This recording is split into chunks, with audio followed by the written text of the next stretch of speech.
ಚಿಕ್ಕಬಳ್ಳಾಪುರ ಜಿಲ್ಲೆಯ ಚಿಂತಾಮಣಿಯಲ್ಲಿ ಗಾಂಜಾ ಪುಂಡರ ಅಟ್ಟಹಾಸ ಮಿತಿ ಮೀರಿದ್ದು ಮನೆಗೆ ನುಗ್ಗಿ ಅಕ್ಕ ತಂಗಿಯರ ಮೇಲೆ ಮಾರಣಾಂತಿಕವಾಗಿ ಚಾಕು ಇರಿದಿದ್ದಾರೆ. ಕಾಲೇಜು ಮುಗಿಸಿ ಮನೆಗೆ ಬರುತ್ತಿದ್ದ ಯುವತಿಯನ್ನ ಪುಂಡರ ಗುಂಪೊಂದು ಚುಡಾಯಿಸಿದೆ. ಆಕೆ ತಕ್ಷಣವೇ ಪುಂಡರ ಕೆನ್ನೆಗೆ ಬಾರಿಸುತ್ತಾಳೆ. ಅದನ್ನೇ ಮನಸ್ಸಿನಲ್ಲಿ ಇಟ್ಟುಕೊಂಡ ಪುಂಡರ ಗುಂಪು ಯುವತಿ ಮನೆಗೆ ನುಗ್ಗಿ ಮಾರಣಾಂತಿಕ ಹಲ್ಲೆ ಮಾಡಿದೆ.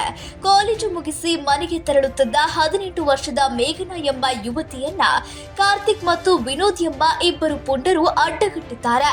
ಗಾಂಜಾ ಮತ್ತಿನಲ್ಲಿದ್ದ ಈ ಖದೀಮರು ಮೇಡಂ ಎಂದು ಕಾಮೆಂಟ್ ಪಾಸ್ ಮಾಡುತ್ತಾ ಅನುಚಿತವಾಗಿ ವರ್ತಿಸಿ ಯುವತಿಯ ಮೈ ಮೇಲೆ ಬೀಳಲು ಯತ್ನಿಸುತ್ತಾರೆ. ಪುಂಡರ ಈ ವರ್ತನೆಯಿಂದ ರೊಚ್ಚಿಗೆದ್ದ ಮೇಘನಾ ಅವರಿಬ್ಬರಿಗೂ ಕಪಾಳ ಮೋಕ್ಷ ಮಾಡಿ ಬುದ್ಧಿ ಕಲಿಸುತ್ತಾಳೆ. ಬಳಿಕ ಮನೆಗೆ ಬಂದು ತಾಯಿಗೆ ವಿಚಾರ ತಿಳಿಸುತ್ತಾಳೆ. ಆದರೆ ಯುವತಿ ಕೆನ್ನೆಗೆ ಬಾರಿಸದೆ ಆ ಗಾಂಜಾ ಗ್ಯಾಂಗ್ನ ವಿಕೃತಿಗೆ ಕಾರಣವಾಗಿದೆ. ಏಕಾಏಕಿ ರಾತ್ರಿ 8:30 ಸುಮಾರಿಗೆ 10 ಜನರ ದುಷ್ಕರ್ಮಿಗಳ ಗುಂಪು ಮೇಘನಾ ಮನೆಗೆ ನುಗ್ಗಿ ಮಾರಕಾಸ್ತ್ರಗಳಿಂದ ಅಟ್ಯಾಕ್ ಮಾಡಿದೆ. ಈ ವೇಳೆ ಅಕ್ಕನ ರಕ್ಷಣೆಗೆ ಬಂದ ತಂಗಿ ನಿಹಾರಿಕಾ ಮೇಲೂ ಗ್ಯಾಂಗ್ ಹಲ್ಲೆ ನಡೆಸಿದೆ. ಗುಂಪಿನಲ್ಲಿದ್ದವರು ಮೇಘನಾಳ ಹೊಟ್ಟಿ ಮತ್ತು ಕತ್ತಿನ ಭಾಗಕ್ಕೆ ಚಾಕುವಿನಿಂದ ಮನಬಂದಂತೆ ಇರಿದು ಪರಾರಿಯಾಗಿದ್ದಾರೆ. ರಕ್ತದ ಮಡುವಿನಲ್ಲಿ ಬಿದ್ದಿದ್ದ ಅಕ್ಕ ತಂಗಿಯರನ್ನು ತಕ್ಷಣವೇ ಆಸ್ಪತ್ರೆಗೆ ದಾಖಲಿಸಲಾಗಿದ್ದು ಮೇಘನ ಸ್ಥಿತಿ ಗಂಭೀರವಾಗಿರುವುದರಿಂದ ಹೆಚ್ಚಿನ ಚಿಕಿತ್ಸೆಗಾಗಿ ಕೋಲಾರ ಜಿಲ್ಲಾಸ್ಪತ್ರೆಗೆ ರವಾನಿಸಲಾಗಿದೆ. ನನ್ನ ತಂಗಿನ ಕರ್ಕೊಂಬರೋದಕ್ಕೆ ನೂತನ ಶಾಲೆ ಹತ್ರ ಹೋಗಿದ್ದೆ. ಅಲ್ಲೋದಾಗ ಇಬ್ಬರು ಹುಡುಗರು ಕುಡಿದ್ಬಿಟ್ಟಿದ್ರು. ಕುಡಿದ್ಬಿಟ್ಟು ಕೂಗಿದ್ರು ನನ್ನ ಮೊದಲು. ಕೂಗಿದಾಗ ಏನು ಬೇಕು ಅಂತ ಹೇಳಿದಾಗ ಇರು ಒಂದು 5 ನಿಮಿಷ ಇರು ಮಾತಾಡಬೇಕು ಅಂದರೆ ಏನು ಮಾತಾಡಬೇಕು ಹೇಳಿ ಅಂತೇಳಿ ಕೇಳಿದೆ. ಅವ್ರ ಮೇಲೆ ತೊಳ್ಕೊಂಬಂದರು.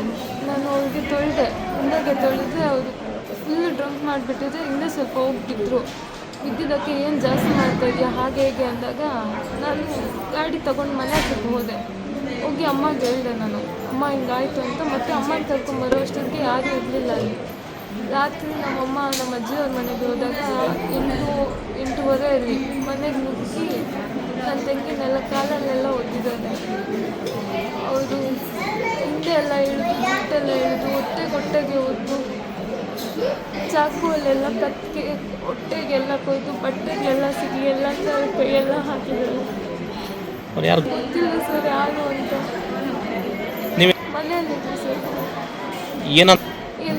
ನನಗೆ ಹೇಳ್ತೀಯ ನೀನು ಬಾ ಅಂತ, ಬಾ ಇವಾಗ ಬಂದಿದ್ದೀನಿ ಅಂತ ಹೇಳ್ಬಿಟ್ಟು ಎಳ್ದು ಹೊಡೆದಿದ್ದಾರೆ ಸರ್. ಪರಿಚಯ ಎಲ್ಲ ನನಗೆ ಸರ್. ಒಂದು 20 ಜನ ಇರ್ತಾರೆ ಸರ್.